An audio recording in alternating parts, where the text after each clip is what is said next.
Ah, mais moi je n'ai pas à donner spécialement mon explication. Je ne pense pas d'ailleurs que le film soit une véritable énigme. Il avait ce regard à la fois doux et insondable, comme s'il portait en lui toutes les mémoires d'un siècle. Alain Resnais, maître des ombres et du temps, n'a jamais cessé d'interroger l'oubli, la mémoire et les cicatrices invisibles que l'histoire laisse derrière elle. De Hiroshima mon amour à l'année dernière à Marienbad, de Providence à Smoking, No Smoking, il a tracé un chemin unique, à la frontière de la littérature, du théâtre et du cinéma. On le croyait toujours discret, presque effacé derrière ses acteurs, ses scénaristes, ses musiques. Pourtant, derrière la retenue polie, il y avait des blessures, des incompréhensions, parfois des colères étouffées. Car malgré la gloire et les hommages, Resnais n'a pas échappé aux confrontations. Chaque tournage, chaque collaboration, portait en lui la promesse d'un dialogue, mais aussi le risque d'une rupture. Les plus grands créateurs sont souvent seuls au sommet. Ils rencontrent des alliés passionnés, mais aussi des adversaires qui, à leur manière, laissent une marque indélébile. Chez Resnais, ces rencontres ont parfois tourné au duel silencieux, aux rancunes durables. Lui, l'homme si réservé, n'a que rarement confié ses rancunes. Mais au soir de sa vie, à l'âge de 90 ans, alors que son nom brillait déjà dans le panthéon du cinéma, il a accepté de laisser filtrer une vérité plus intime. Une vérité qui dérange, qui surprend, car elle révèle la fragilité derrière la maîtrise, l'amertume derrière la rigueur, l'homme derrière le génie. C'est un Resnais inattendu, lucide et sans phare, qui se dévoile. Pour la première fois, il évoque ceux qu'il ne pouvait pas voir en peinture. Des écrivains trop dominateurs, des acteurs trop volcaniques, des cinéastes trop radicaux et même des producteurs trop frileux. 5 noms, 5 visages, 5 cicatrices qui ont traversé sa carrière comme autant de fissures dans le marbre. Et aujourd'hui, nous allons plonger dans cette confession rare. Car oui, à 90 ans, Alain Resnais révélait les 5 artistes qu'il ne pouvait pas voir en peinture. Numéro 1. Marguerite Duras. Ils s'étaient rencontrés dans un moment de grâce, mais aussi de tension créatrice. C'était la fin des années 1950, et Alain Resnais, déjà reconnu pour ses documentaires audacieux comme Nuit et brouillard, cherchait à franchir une nouvelle étape. Il voulait explorer le territoire intime de la mémoire, ce labyrinthe où se confondent vérité et mensonge, passé et présent. Pour cela, il avait besoin d'une plume, et la plume qu'il choisit fut celle de Marguerite Duras. À l'époque, Duras était déjà une figure littéraire incontournable, l'auteur de romans à la fois sensuels et cruels, marqués par une langue inimitable. Quand elle proposa à Resnais le texte qui deviendrait Hiroshima mon amour, 1959, leur rencontre semblait prédestinée. Le projet était ambitieux. Raconter la rencontre entre une actrice française et un architecte japonais dans une ville encore marquée par la tragédie nucléaire, entrecroiser l'intime et l'histoire, les cicatrices invisibles et les blessures béantes. Sur le papier, l'alchimie était parfaite, mais très vite, les premiers signes de désaccord apparurent. Duras, de nature farouche, voyait le cinéma comme une extension de sa prose. Pour elle, chaque mot était sacré, chaque silence avait sa musique. Elle exigeait que ses phrases soient respectées dans leur intégralité, comme un poème qu'on ne peut altérer. Resnais, lui, croyait au langage de l'image, à la puissance du montage, à la possibilité d'inventer un rythme propre au cinéma. Il ne voulait pas être prisonnier d'un texte, aussi beau fût-il. Les réunions de travail entre les deux artistes étaient parfois électriques. Duras, incisive, ne supportait pas que Resnais coupe une phrase ou modifie une inflexion. Elle avait le sentiment que son œuvre lui échappait, que le cinéma déformait la vérité de son écriture. Resnais, de son côté, se sentait étouffé par l'autorité littéraire de Duras. Il admirait son génie, mais il percevait aussi son arrogance. Malgré tout, le film prit forme, et quand Hiroshima mon amour sortit, le choc fut immense. Le public et la critique saluèrent une œuvre d'une intensité bouleversante, un mariage inédit entre littérature et cinéma. Le nom de Duras s'éleva encore plus haut, et celui de Resnais s'imposa comme celui d'un des nouveaux maîtres du cinéma mondial. Pourtant, derrière le triomphe, la blessure était déjà là. Dans l'ombre des applaudissements, Resnais sentait que quelque chose s'était brisé. Il avait la sensation d'avoir partagé la gloire, mais pas la reconnaissance. Duras parlait du film comme s'il était d'abord son œuvre, son prolongement. Elle revendiquait l'âme de Hiroshima, mon amour, comme exclusivement littéraire, reléguant Resnais au rôle de simple metteur en images. Pour un cinéaste aussi sensible et attaché à la dignité de son art, c'était une humiliation silencieuse. Et cette fissure, née d'une collaboration exceptionnelle, ne se refermerait jamais. Le succès d'Hiroshima, mon amour aurait pu cimenter une amitié artistique durable. Mais au contraire, il devint le point de départ d'une fracture définitive. Très vite, Marguerite Duras affirma dans ses entretiens que le film appartenait avant tout à son écriture. Elle le présentait presque comme un prolongement de son roman intérieur, comme si Resnais n'avait été que le traducteur visuel d'une musique déjà composée. Alain Resnais, d'ordinaire si discret, ressentit cette attitude comme une blessure intime. Il n'était pas un exécutant, mais un créateur. Chaque plan, chaque travelling, chaque respiration du film portait sa signature. Le montage elliptique, le jeu de la mémoire et du présent, cette manière de filmer les gestes banals, avec une intensité presque sacrée, tout cela venait de lui. Pourtant, dans l'ombre des projecteurs, on lui volait la paternité de son propre langage. La rupture se cristallisa lorsque des journalistes demandèrent à Duras si elle collaborerait à nouveau avec Resnais. Elle répondit avec une ironie glaciale « Non, je n'écris pas pour le cinéma, je n'écris que pour moi ». Derrière cette phrase, Resnais entendit un rejet total, comme si son travail n'avait été qu'un accident de parcours dans la trajectoire d'une écrivaine trop orgueilleuse pour partager le mérite. Il faut dire que leurs deux personnalités étaient inconciliables. Duras aimait les éclats, les provocations, les excès. Elle voulait que ses mots résonnent comme une déflagration. Resnais, lui, cherchait l'équilibre, la mesure, l'harmonie. Il refusait le chaos, il sculptait le silence. Dans l'intimité de leur conversation, les tensions étaient palpables. Lui voulait construire, elle voulait déranger. Avec le temps, leur inimitié prit des formes plus feutrées mais non moins cruelles. Lorsqu'on évoquait Hiroshima, mon amour, dans des colloques ou des rétrospectives, Duras revendiquait encore, et toujours son rôle central. Resnais, par pudeur, ne ripostait pas. Mais en privé, il confiait à des proches qu'il ne pouvait plus supporter cette appropriation permanente. Pour lui, Duras était devenu le symbole de ces collaborateurs qui refusent de reconnaître la part invisible de l'autre, cette alchimie qui fait naître une œuvre collective. Ils ne retravaillèrent jamais ensemble, pas une seule fois. Leurs chemins s'écartèrent définitivement, comme deux parallèles voués à ne plus se croiser. Pourtant, au fond de lui, Resnais savait que cette collaboration l'avait marqué à jamais. Elle lui avait donné l'un de ses films les plus célèbres, mais aussi l'une de ses plus grandes amertumes. Et chaque fois qu'on prononçait le nom de Marguerite Duras devant lui, un voile passait dans son regard, un mélange d'admiration et de rancune. Car derrière le chef-d'œuvre partagé, il y avait aussi une déchirure intime, celle d'un artiste qui n'a jamais pu pardonner qu'on lui ait volé une part de son âme. Numéro 2. Jean-Luc Godard. Dans l'histoire du cinéma français, rares sont les noms aussi étroitement liés à la nouvelle vague que ceux de Jean-Luc Godard et d'Alain Resnais. Pourtant, si l'un et l'autre ont incarné une forme de révolution, ils étaient presque les deux pôles opposés d'un même mouvement.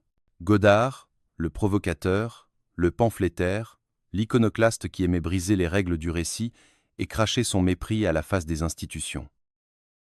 Resnais, au contraire, l'architecte silencieux, l'intellectuel qui avançait masqué derrière ses œuvres, toujours en quête d'équilibre entre l'émotion et la pensée.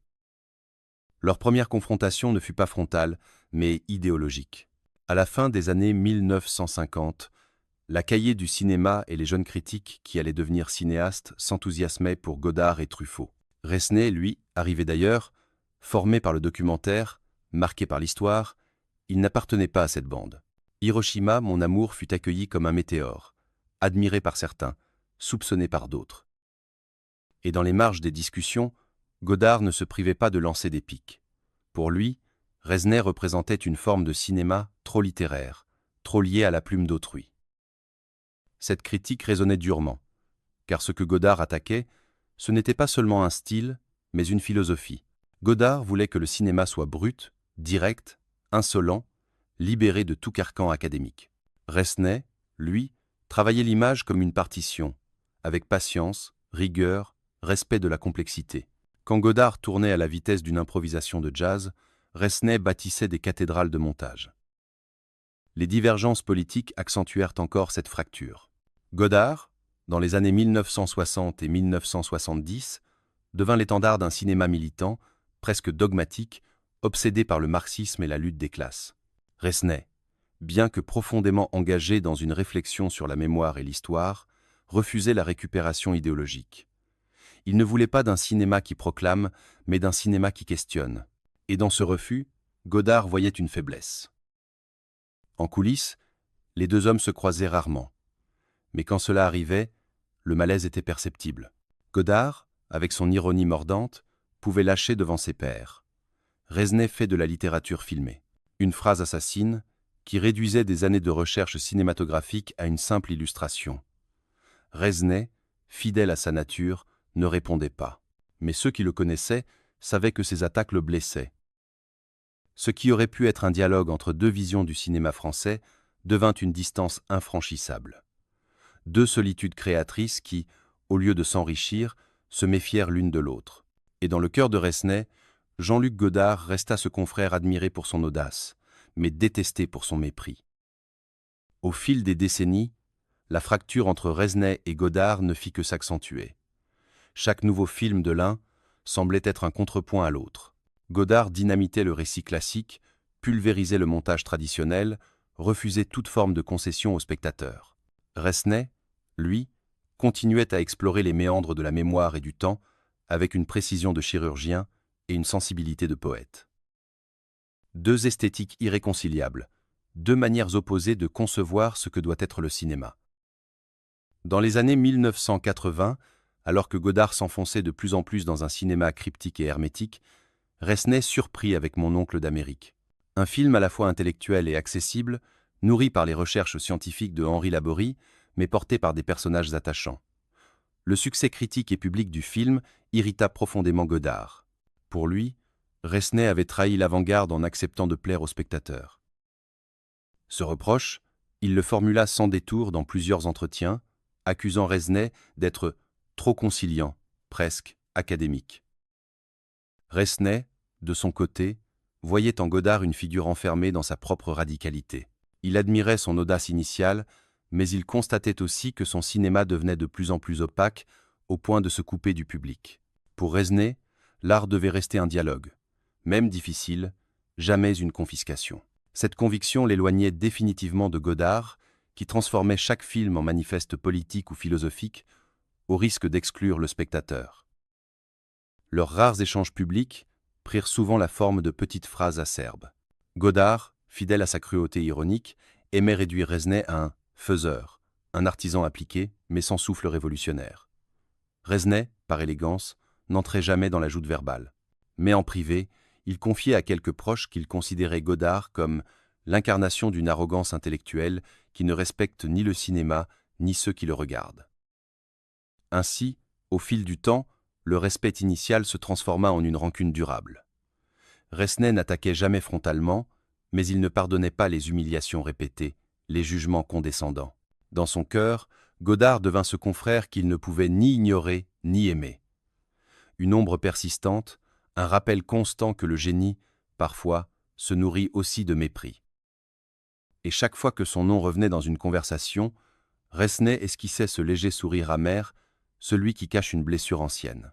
Car entre lui et Jean-Luc Godard, il n'y eut jamais réconciliation, seulement une distance glaciale, celle de deux artistes condamnés à rester étrangers l'un à l'autre.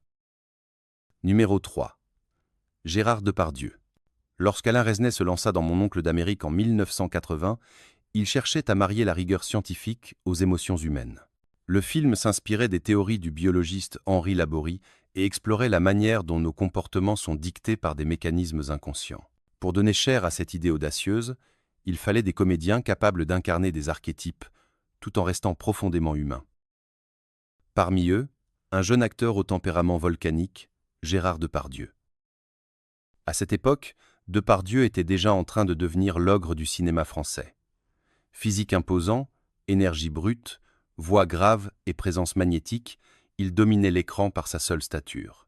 Là où Resnais travaillait dans la minutie, la précision millimétrée du plan, Depardieu improvisait, débordait, explosait. Deux univers radicalement différents, condamnés à se heurter. Dès les premières répétitions, les tensions apparurent. Resnais, fidèle à sa méthode, exigeait des prises multiples, des gestes calibrés, un respect scrupuleux du découpage. Depardieu, lui, refusait l'idée de « mécanique ». Il entrait dans une scène comme on entre dans un ring, avec une intensité imprévisible. Pour lui, répéter trop de fois, c'était tuer la vérité. Pour Resnais, au contraire, c'était la seule manière d'atteindre la justesse. Les techniciens se souviennent de journées où la tension était palpable. Resnais, d'ordinaire si courtois, serrait les mâchoires en voyant Depardieu dévier du texte, modifier un geste ou accélérer un rythme. Depardieu, de son côté, fulminait contre ce qu'il appelait « le carcan d'un professeur ». Dans ses colères, il accusait le cinéaste de vouloir « mettre la vie en cage ». Pourtant, devant la caméra, l'alchimie fonctionnait. Le personnage de René Ragueneau, interprété par Depardieu, incarnait cette part animale que Resnais voulait analyser. L'homme guidé par ses instincts, ses pulsions, ses frustrations. Ironie cruelle, ce qui les opposait sur le plateau devenait précisément la force du film. Mais derrière le résultat artistique, la relation humaine s'effritait. Resnais supportait de moins en moins l'indiscipline de son acteur vedette. Il confia plus tard qu'il avait l'impression de lutter contre une tornade, incapable de canaliser cette énergie brute. Depardieu, lui, voyait en Resnais un intellectuel enfermé dans sa tour d'ivoire, incapable de se laisser emporter par la vie. Le tournage s'acheva dans une atmosphère glaciale. Le succès du film, couronné par le Grand Prix du jury à Cannes, ne changea rien. Entre Resnais et Depardieu, le fossé était creusé. Admiration réciproque pour le talent, mais rejet viscéral des méthodes. Après Mon oncle d'Amérique, beaucoup espéraient que Resnais et Depardieu trouveraient un terrain d'entente pour collaborer à nouveau. Mais il n'en fut rien. Leurs chemins se séparèrent, et derrière les sourires officiels restait une amertume tenace. Pour Resnais, Depardieu incarnait une contradiction douloureuse. D'un côté, il admirait sa puissance d'acteur, cette capacité animale à s'emparer d'un rôle et à lui donner une intensité unique. De l'autre, il ne supportait pas son indiscipline, son mépris des contraintes, son refus de la rigueur.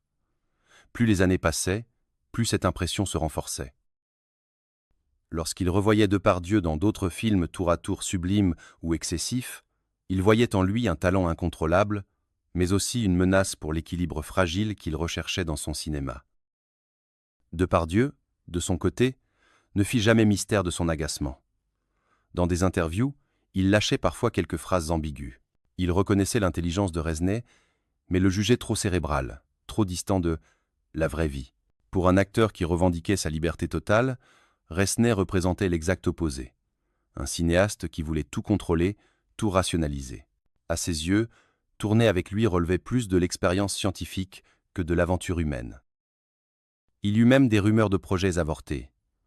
Certains producteurs auraient tenté de réunir de nouveau les deux hommes, persuadés que leur affrontement créatif pouvait engendrer des chefs-d'œuvre. Mais Resnais refusa systématiquement. Il ne voulait plus revivre l'épuisement de 1980. Pour lui, Depardieu était devenu une sorte de cauchemar artistique, une force qu'il respectait, mais dont il ne voulait plus s'approcher. Cette rupture silencieuse marqua profondément Resnais. Dans son cercle intime, il reconnaissait que Depardieu restait l'un des plus grands, mais ajoutait aussitôt qu'il était impossible à diriger. Comme si, à travers lui, il avait rencontré les limites de son propre art. Jusqu'où peut-on dompter la vie brute sans l'étouffer? Et jusqu'où peut-on laisser un acteur improviser sans trahir la cohérence de l'œuvre? Ainsi, Gérard Depardieu demeura dans la mémoire de Resnais comme une cicatrice paradoxale, l'incarnation d'une collaboration aussi brillante que douloureuse. Un mélange de fascination et de rejet qui explique pourquoi il le plaça, sans hésiter, parmi ces artistes qu'il ne pouvait pas voir en peinture. Numéro 4. Alain Robbe-Grillet.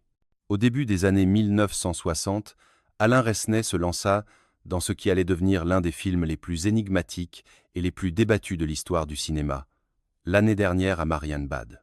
Pour ce projet hors norme, il choisit de collaborer avec un écrivain qui, à l'époque, incarnait la pointe la plus radicale du nouveau roman, Alain Robbe-Grillet. Leur rencontre fut placée sous le signe de l'expérimentation. Robbe-Grillet, théoricien exigeant, rêvait d'un cinéma qui abolirait les conventions narratives, qui refuserait toute psychologie traditionnelle. Resnais, fasciné par l'idée d'un récit déconstruit, accepta de relever le défi.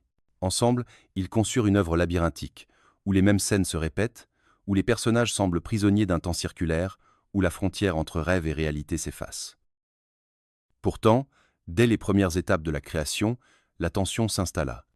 Rob Grillet écrivait un scénario d'une précision chirurgicale, décrivant chaque geste, chaque angle de caméra, comme s'il voulait enfermer le film dans sa vision d'écrivain. Resnais, au contraire, considérait le scénario comme une matière vivante, un point de départ à interpréter, à modeler selon les nécessités du tournage et du montage. Les discussions étaient passionnées, parfois violentes. Rob Grillet accusait Resnais de trahir son texte en modifiant des détails, en introduisant une atmosphère différente de celle qu'il avait imaginée. Resnais, lui, estimait que l'écrivain voulait transformer le cinéaste en simple exécutant. Il ne supportait pas que l'on nie la spécificité de son art. Le cinéma n'était pas la littérature illustrée, mais un langage autonome. Malgré ces divergences, le tournage avança. Les acteurs Delphine Seyrig, Giorgio Albertazzi, jouaient dans ce décor d'hôtel baroque comme dans un rêve figé. Le film, une fois monté, fut présenté en 1960 et devint immédiatement un objet de fascination. Couronné du Lion d'Or à Venise, il divisa profondément la critique. Pour certains, c'était un chef-d'œuvre visionnaire. Pour d'autres, une imposture glaciale. Dans cette tempête de réactions, Rob Grillet et Resnais commencèrent à se livrer une guerre feutrée. L'écrivain affirmait haut et fort que Marianne Bad était avant tout son film, le fruit de son écriture. Il se présentait comme l'inventeur de son univers, allant jusqu'à dire que Resnais n'avait fait que transposer son scénario. Resnais, blessé, rétorquait rarement, mais dans son silence se devinait une colère sourde. Leur collaboration, censée être une rencontre entre deux avant-gardes, devint ainsi un champ de bataille. Derrière le raffinement du film, il y avait deux égos en conflit. L'écrivain qui voulait être reconnu comme le véritable auteur et le cinéaste qui refusait d'être réduit au rôle de décorateur. Et dans ce duel, aucune réconciliation ne fut jamais possible. Après la sortie de l'année dernière à Marianne Bad, la fracture entre Alain Resnais et Alain Rob Grillet devint irréversible. Alors que le film parcourait le monde, enchaînant les prix et les polémiques, chacun des deux hommes s'appropriait la paternité de l'œuvre.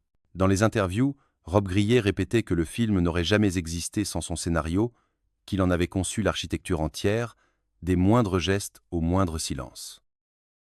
Il allait même jusqu'à affirmer que Resnais n'avait fait qu'exécuter sa vision, comme un artisan scrupuleux, mais dépourvu d'inspiration propre.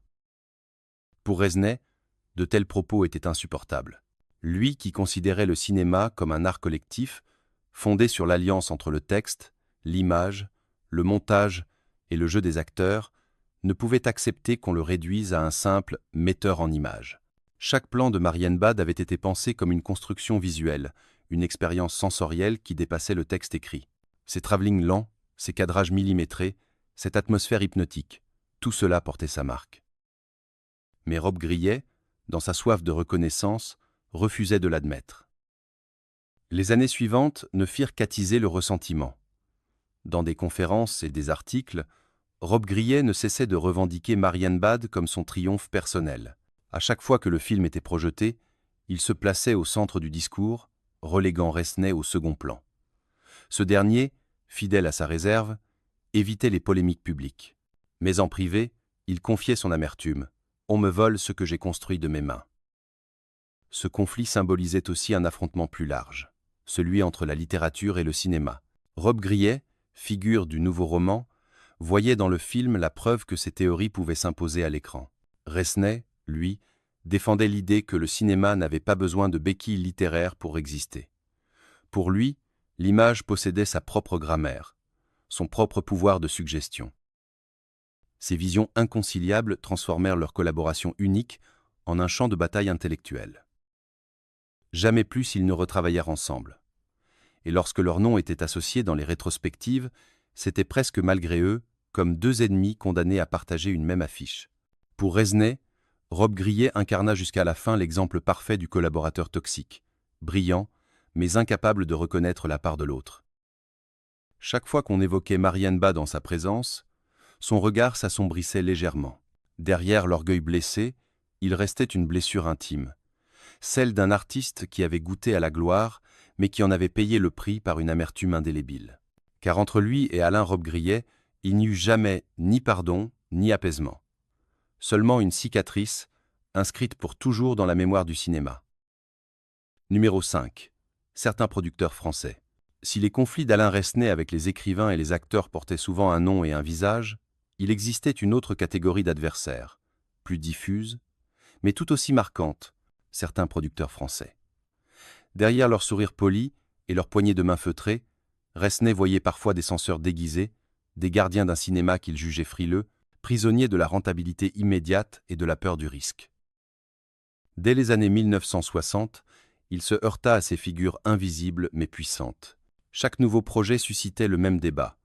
Resnais proposait des scénarios ambitieux, mêlant mémoire, rêve et expérimentation. Eux répondaient par des chiffres, des prévisions de recettes, des doutes sur l'accessibilité du public. Pour un cinéaste qui croyait au pouvoir de l'image comme vecteur d'émotion universelle, ces discussions étaient vécues comme des gifles.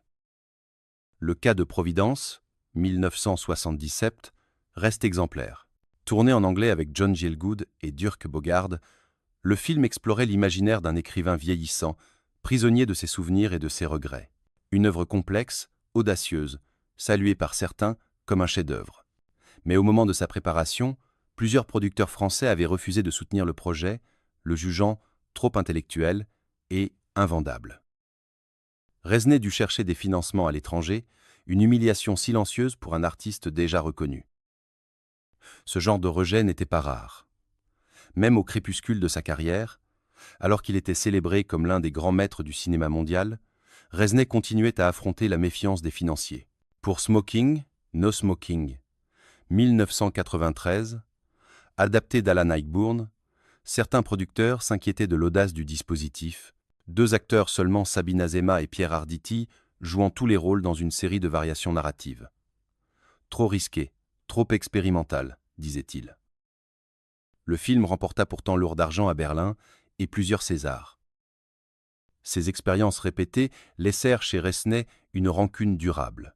Derrière ses lunettes rondes et son air de professeur sage, il cachait une colère contre ses interlocuteurs qui, selon lui, ne voyaient jamais plus loin que le box-office du lendemain. Il ne leur donnait pas toujours de nom précis, mais il parlait d'eux comme d'une entité hostile, d'un bloc de résistance contre la création. Pour Resnais, ces producteurs représentaient le pire ennemi, celui qui ne détruit pas une œuvre par haine ou par rivalité, mais par prudence, par peur de l'inconnu. Et cette prudence, il la considérait comme une forme de lâcheté, un poison lent qui empêchait le cinéma français de se renouveler. Ce ressentiment à l'égard de certains producteurs ne s'éteignit jamais vraiment. Resnais, qui avait toujours travaillé dans une atmosphère de recherche et d'expérimentation, voyait dans leur refus répété une blessure intime. À ses yeux, il ne s'agissait pas seulement de difficultés financières, mais d'un mépris déguisé pour son art. Chaque projet rejeté, chaque dossier refermé, laissait la trace d'une gifle invisible. Il en parlait rarement en public, par élégance. Mais dans les cercles plus intimes, il laissait filtrer son amertume. Il racontait combien il avait dû se battre pour défendre Muriel ou Le Temps d'un retour, 1963, combien de portes s'étaient fermées avant que le film n'existe enfin. Plus tard, il confiait que « On connaît la chanson, 1997, pourtant l'un de ses plus grands succès populaires, avait lui aussi suscité les doutes. Certains producteurs craignaient que l'usage de chansons préexistantes ne détourne le spectateur. L'histoire prouva le contraire. Le film fut un triomphe et reçut 7 Césars. À travers ces anecdotes se dessinait une constante. Resnais avait toujours dû imposer ses visions face à une muraille de scepticisme. Il ne leur pardonna jamais d'avoir tenté de limiter son horizon. Pour lui, ces hommes d'affaires en costume incarnaient une forme d'ennemi sournois, plus dangereux qu'un rival déclaré. Car contrairement à un acteur ou un écrivain avec qui l'on se dispute ouvertement, eux agissaient dans l'ombre, en étouffant un projet avant même qu'il ne voie le jour. À 90 ans, lorsqu'il laissait échapper quelques confidences, Resnais parlait de ses producteurs avec un mélange de froideur et de lassitude. Il ne donnait pas de nom, comme si la rancune dépassait les individus pour désigner un système entier. Ce qu'il détestait, ce n'était pas seulement quelques personnes, mais l'idée que la création puisse être bridée par la peur du risque. Dans ces mots, on percevait la colère d'un artiste qui n'a jamais cessé de croire que le cinéma devait explorer l'inconnu, quitte à dérouter. Ainsi, Ces producteurs anonymes occupaient une place particulière dans sa liste intime. Pas un visage précis, mais une force collective, une barrière constante contre sa liberté. Et pour un homme qui avait passé sa vie à explorer les territoires de la mémoire, du rêve et de l'imaginaire, il n'y avait pas pire offense que de vouloir lui tracer des frontières. C'est pourquoi, dans cette confession tardive, Alain Resnais les plaça aux côtés de ses rivaux les plus célèbres.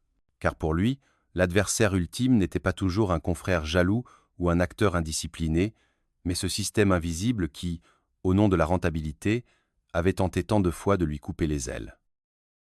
À 90 ans, Alain Resnais apparaissait comme une énigme vivante.